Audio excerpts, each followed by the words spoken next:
Hello friends, welcome to quick revision point. My name है Raksha Srivastava. Friends, आज हम हिंदी के इंपॉर्टेंट क्वेश्चन को डिस्कस करेंगे जो कि फ्रेंड एग्जाम के लिए इंपॉर्टेंट है। ओके, तो स्टार्ट करते हैं। फर्स्ट क्वेश्चन है, तरंग शब्द का पर्यायवाची है। ए है जल्दी, बी है पुष्कर, सी है कूल एंड डी है उर्मी। तो तरंग शब्द का जो पर्यायवाची है फ्रेंड वो है उर्मी। ओके, राइट आंसर ही डी हो जाएगा। आगे देखते हैं, स्वरों की सहायता से उच्चारित वर्ड को कहते हैं। ए है पद, बी है व्यंजन, सी है स्वर एंड डी है शब्द। तो स्वरों की सहायता से उच्चारित वर्ड को हम व्यंजन कहते हैं। ओके, राइट आंसर जो होगा फ्रेंड वो बी हो जाएगा। आगे देखते हैं नेक्स्ट क्वेश्चन क्या है। नेक्स्ट क्वेश्चन है फ्रेंड कि भाषा की सबसे छोटी इकाई है। तो भाषा की सबसे छोटी इकाई क्या है?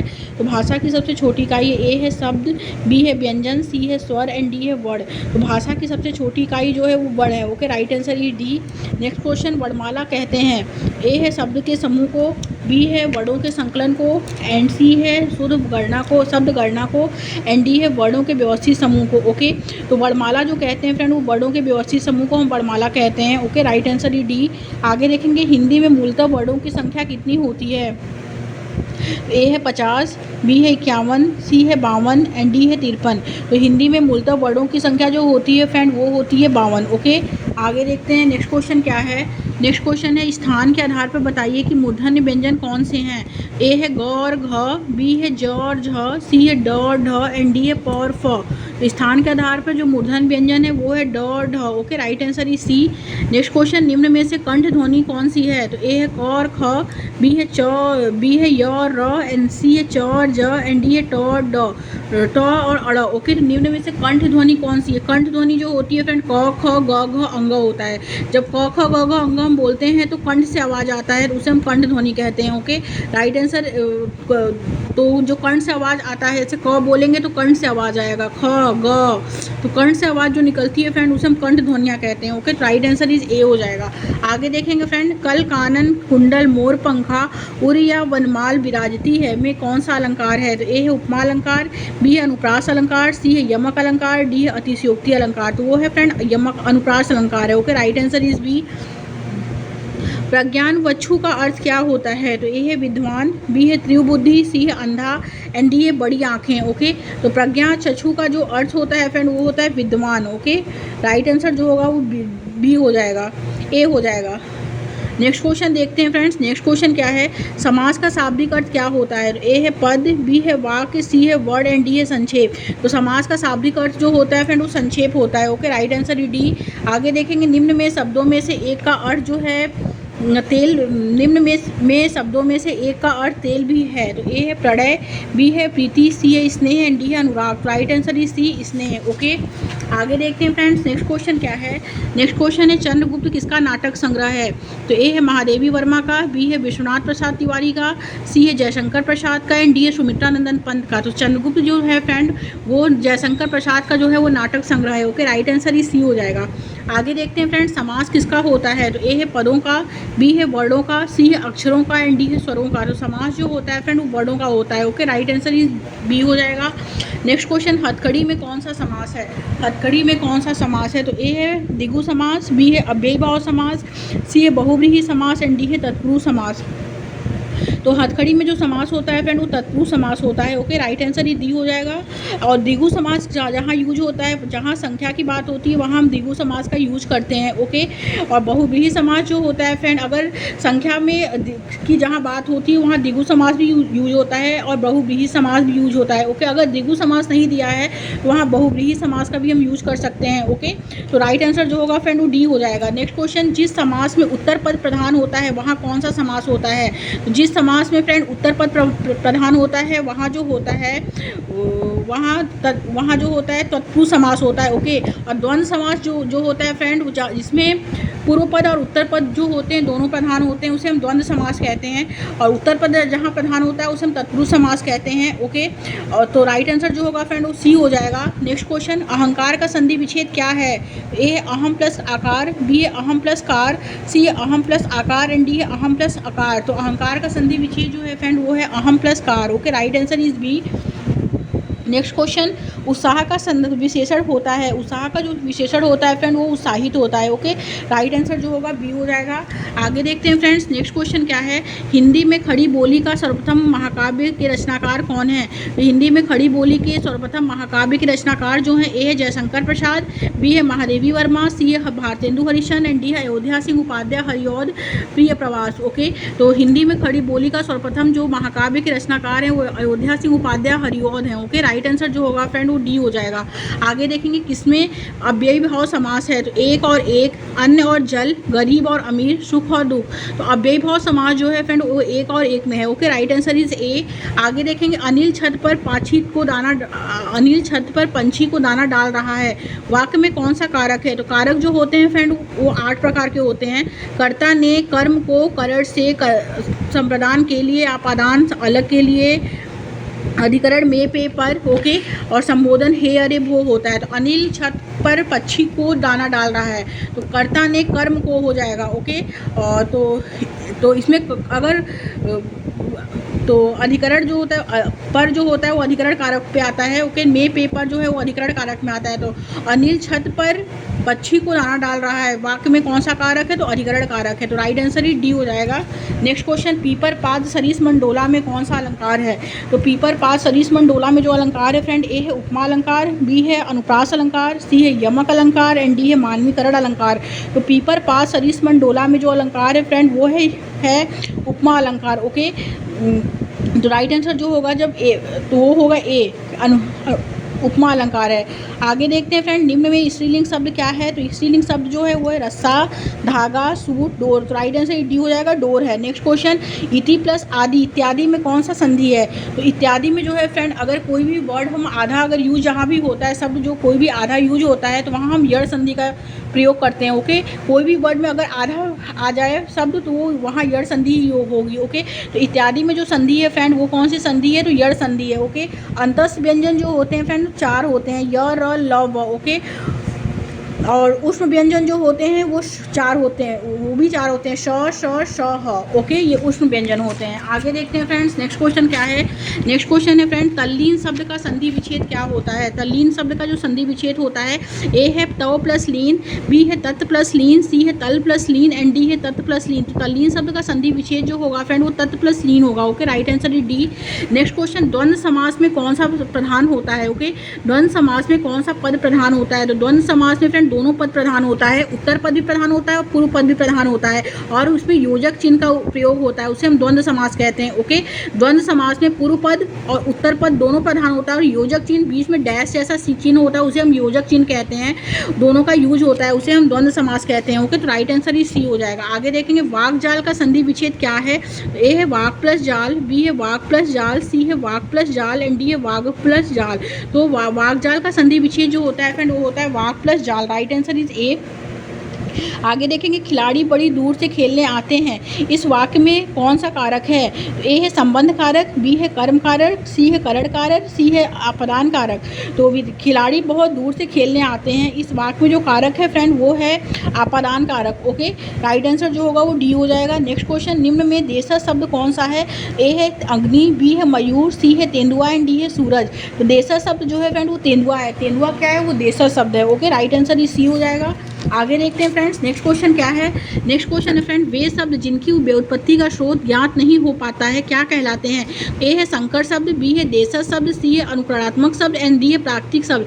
वे शब्द जिनकी व्युत्पत्ति का स्रोत ज्ञात नहीं हो पाता है वे कहलाते हैं देशज शब्द। Right answer is B. Next question, नीचे दिए गए विकल्पों में से तद्भव शब्द का चयन करना है। तो वक, मुंह, कर्म, अपलाप। राइट आंसर इज बी हो जाएगा, मुंह। ओके, आगे देखेंगे आशुतोष में कौन सा समास है। आशुतोष में जो समास है फ्रेंड, ए है तत्पुरुष समास, बी है कर्मधारय समास, सी है अव्ययी भाव समास एंड डी है बहुव्रीहि समास। आशुतोष में जो समास है फ्रेंड वो बहुव्रीहि समास है। ओके, जहाँ भी नाम की बात आ जाती है वहाँ ज़्यादातर बहुव्रीहि समास का ही हम यूज करते हैं। ओके, नेक्स्ट क्वेश्चन, हिंदी वर्णमाला में व्यंजनों की संख्या है। तो ए है 32, 34, 33, 36। तो हिंदी वर्णमाला में व्यंजन की संख्या 33 है। Right answer is C. निम्नलिखित में से कौन सा पक्ष स्वर है। पक्ष स्वर जो होता है फ्रेंड जिसमें हम पूरा मुंह खुलता है उसको हम पक्ष स्वर कहते हैं। जो भी शब्द में पूरा मुंह खुलता है, जैसे हम आ बोलेंगे तो आ में हम पूरा मुंह खुलता है तो उसे हम पक्ष स्वर कहते हैं। Okay, right answer is a हो जाएगा। आगे देखते हैं फ्रेंड्स, अब हम पेडागोजी के क्वेश्चन पे आते हैं, हिंदी पेडागोजी के, जो कि फ्रेंड एग्जाम के लिए इंपॉर्टेंट है। ओके, तो स्टार्ट करते हैं। फर्स्ट क्वेश्चन क्या है,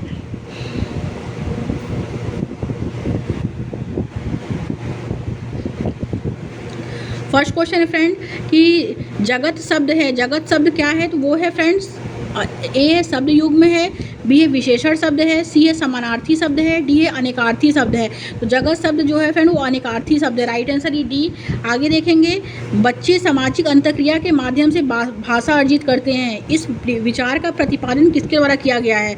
तो बच्चे सामाजिक अंतक्रिया से जब भाषा अर्जित करते हैं तो वो कहा है वाइगोस्की ने। वाइगोस्की का सामाजिक अंतक्रिया है, ओके, सामाजिक सांस्कृतिक सिद्धांत है। अगर बच्चा जो है संज्ञानात्मक रूप से भाषा का जो है अंतक्रिया करता है तो वो प्याजे का हो जाता। अगर बच्चा भाषा अर्जन यानी एलईडी लैंग्वेज एक्विजिशन डिवाइस के द्वारा करता, भाषा अर्जन के द्वारा करता, तो वो हो जाता स्किनर का। ओके, तो और मस्तिष्क में भाषा अर्जन करता है तो चौमस्की का हो जाता। तो लेकिन यहाँ सामाजिक अंतक्रिया के माध्यम से भाषा अर्जित करते हैं, तो इस विचार का प्रतिपादन किसके द्वारा किया जाता है, तो वो किया जाता है फ्रेंड वाइगोस्की के द्वारा। Okay, right answer is B. आगे देखते हैं फ्रेंड, एक 7 माह की बालिका व्यंजन और स्वरों का प्रयोग करते हुए आवाजें निकालती है, उसके संप्रेषण को क्या कहा जाता है। तो ए है भाषिक वाक, बी है कूजन या कूइंग, सी है स्वनीम एंड डी है बबलाना। 7 माह की बालिका जो होती है व्यंजन और स्वरों का प्रयोग करते हुए आवाज़ निकालती है, तो उसके संप्रेषण को हम बबलाना कहते हैं। ओके, राइट आंसर ये डी हो जाएगा। आगे देखते हैं फ्रेंड्स, नेक्स्ट क्वेश्चन क्या है, निम्नलिखित में से किसे सुनियोजित बातचीत कहा गया है। तो ए है फ्रेंड इसमें संरक्षित, बी है अल्प, सी है दीर्घ एंड डी है यादृच्छिक। तो राइट आंसर ए हो जाएगा, ये संरक्षित। नेक्स्ट क्वेश्चन है, विद्यार्थी पाठ्य सामग्री के विभिन्न भिन्न भागों को सुनते हैं या पढ़ाते हैं, उसके पश्चात कार्य पूरा करने के लिए एक दूसरे के साथ सूचना का आदान प्रदान करते हैं, इसे क्या कहा जाता है। तो ए है प्रवाह में बोला गया श्रुतलेख, बी है संयुक्त श्रुतलेख, सी है जिगजा श्रुतलेख एंड डी है आंशिक श्रुतलेख। तो राइट आंसर सी हो जाएगा फ्रेंड, उसे हम जिगजा श्रुतलेख कहते हैं। ओके, आगे देखेंगे, एक भाषा अध्यापक के संज्ञान में यह बात आई है कि कक्षा 7 के विद्यार्थी को कहानी को पुनः कहने में कठिनाई आ रही है, उसके कथन में प्रवाह नहीं है और कक्षा में जिन शब्दों पर चर्चा की गई है वह उन शब्दों को भी समझ नहीं पा रहा है। तो भाषा संबंधी इस विकार को हम क्या कहते हैं। तो भाषा संबंधी इस विकार को हम डिस्फेजिया कहते हैं। ओके, डिस्फेजिया जो होता है वो भाषा संबंधी विकार होता है, डिस्ग्राफिया जो होता है वो लेखन संबंधी विकार होता है, डिस्पैक्सिया जो होता है वो शारीरिक अक्षमता होता है, डिस्कैलकुलिया जो होता है गणना संबंधी विकार होता है। ओके, तो राइट आंसर जो होगा फ्रेंड ए हो जाएगा, डिस्फेजिया कहते हैं। आगे देखते हैं, एक अध्यापिका प्रत्येक सत्र के अंत में अपने विद्यार्थियों का भाषा कौशल का परीक्षण करती है, इससे उसे किस तरह की सहायता मिलेगी। वो मिलेगी भाषा सीखने के प्रति उसकी अभिरुचि जो है का मापन करने में। ओके, राइट आंसर जो होगा वो बी हो जाएगा। नेक्स्ट क्वेश्चन देखते हैं फ्रेंड, भाषा की कक्षा में आकलन किया जाना चाहिए। तो ए है यह जानने के लिए कि विद्यार्थी ने पाठ से संबंधित प्रश्नों के उत्तर याद किए हैं या नहीं, बी है शिक्षण अधिगम प्रक्रिया के दौरान किया जाना चाहिए, सी है यह जानने के लिए कि अध्यापक पढ़ाने में कितना निपुण है, डी है पाठ पूरा होने के पश्चात किया जाना चाहिए। तो राइट आंसर जो होगा फ्रेंड वो सी हो जाएगा, यह जानने के लिए कि अध्यापक पढ़ाने में जो है भाषा की कक्षागत में आकलन जो किया जाना चाहिए फ्रेंड वो शिक्षण अधिगम प्रक्रिया के दौरान किया जाना चाहिए। ओके, राइट आंसर इस बी हो जाएगा, सॉरी। नेक्स्ट क्वेश्चन देखते हैं फ्रेंड, कोड मिश्रण और कोड परिवर्तन के बारे में कौन सा कथन सही है। ओके, तो फर्स्ट है फ्रेंड, कोड मिश्रण वह है जब कोई एक ही वार्तालाप में 2 या अधिक भाषाओं का विकल्प के रूप में इस्तेमाल करती है, जबकि कोड परिवर्तन वह है जब कोई एक भाषा से कोई एक शब्द या वाक्यांश बोलती है और दूसरा शब्द का वाक्यांश दूसरी भाषा से बोलती है। बी है कोड मिश्रण और कोड परिवर्तन एक दूसरे से पर्यायवाची हैं। सी है कोड मिश्रण वह कोई एक ही वार्तालाप में एक भाषा से कोई एक शब्द या वाक्यांश तथा दूसरा शब्द या वाक्यांश दूसरी भाषा से बोलती है, जबकि कोड परिवर्तन वह है जब कोई 2 या 2 से अधिक भाषाओं का विकल्प के रूप में इस्तेमाल करती है। ओके, एंड डी है फ्रेंड कि कोड मिश्रण और कोड परिवर्तन सिर्फ एक ही भाषा बोलने द्वारा प्रयुक्त किया जाए, तो सिर्फ तो गलत हो जाएगा, ऐसे ही निगेटिव टैग वर्ड है। ओके, कोड मिश्रण और कोड परिवर्तन जो होते हैं फ्रेंड वो एक दूसरे के पर्यायवाची हैं, तो ये गलत है। ओके, पर्यायवाची नहीं है। और इसमें क्या दिया है कि कोड मिश्रण वह है जब कोई एक ही वार्तालाप 2 या 2 से भाषाओं का विकल्प के रूप में इस्तेमाल करती है, तो इस्तेमाल करना ये गलत है। ओके, निगेटिव है। कोड मिश्रण वह है कोई एक वार्तालाप में एक भाषा से कोई एक शब्दांश या वाक्यांश तथा दूसरा शब्द या वाक्यांश दूसरी भाषा से बोलती है, जबकि कोड परिवर्तन वह है जब कोई 2 या अधिक भाषाओं का विकल्प के रूप में करती है। ओके, ये वाला थर्ड वाला इसमें राइट हो जाएगा फ्रेंड। नेक्स्ट क्वेश्चन देखेंगे, क्योंकि यहाँ इस्तेमाल का वे जो है वो निगेटिव में दिया है। नेक्स्ट क्वेश्चन देखते हैं फ्रेंड, निम्नलिखित में से कौन सा कथन जो है पठन और लेखन वैकल्प के मध्य जो है संबंध को दर्शाता है। तो पठन और लेखन वैकल्प के मध्य के संबंध को जो दर्शाएगा फ्रेंड, फर्स्ट क्या है इसमें कि एक बच्ची जो लिख नहीं सकती वो पढ़ भी नहीं सकती, जो लिख नहीं सकती वो पढ़ भी नहीं सकती है। तो और बी क्या है, लेखन वैकल्प को दर्शाता है। तो ए है, बी है फ्रेंड इसमें कि पठन और लेखन कौशल एकीकृत समावेशित हैं, यस। एंड सी क्या है, पठन और लेखन पृथक पृथक सिखाना चाहिए, तो ये गलत है। एंड डी है, यदि कोई बालक इनमें से किसी एक कौशल में अच्छा है तो निश्चित रूप से वो दूसरे में भी अच्छा होगा, तो ये भी गलत। तो राइट आंसर बी हो जाएगा। ओके, नेक्स्ट क्वेश्चन, एक अध्यापक विद्यार्थियों को रेखांकित शब्दों के स्थान पर सही विकल्प देने के लिए कहती है, वह किस कौशल का आकलन नहीं कर सक रही है। तो वो लेखन का आकलन जो है वो नहीं कर रही है। Right answer is B. Next question, प्रक्रिया आधारित लेखन उपागम के चरण कौन से हैं। तो वो है लेखन, पूर्व, प्रारूपण, संशोधन, संपादन, प्रकाशन होना चाहिए। Right answer is first. Next question, विशिष्ट तथ्यों को जानने के लिए किया गया पठन क्या कहलाता है। वो कहलाता है फ्रेंड, वो बारीकी से विस्तृत पठन कहलाता है। Okay, right answer is D. आगे देखेंगे, कक्षा में सामाजिक भाषा को सुमन्नत करने के लिए अध्यापक को क्या करना चाहिए। तो अध्यापक को विद्यार्थियों को एक दूसरे के साथ अंतःक्रिया करने में अवसर दे। Right answer is B. Next question, अध्यापिका ने शिक्षार्थियों को कक्षा पुस्तकालय से कहानी की पुस्तक चुनने और व्यक्तिगत रूप से पढ़ने के लिए कहा। वह किस तरह की पठन को सुमन्नत करती है। तो वो विस्तृत पठन को सुमन्नत करती है। Right answer is B. कक्षा 6 की अध्यापिका अपनी कक्षा में बच्चों की वर्तनी और विराम चिन्ह विधान में सुधार लाने के लिए विभिन्न गतिविधियां करवाती है। इससे विद्यार्थी को किस तरह में मदद मिलेगी। तो सटीकता में सुधार होगा, इसमें मदद मिलेगी। Right answer is C. Okay, thank you friends.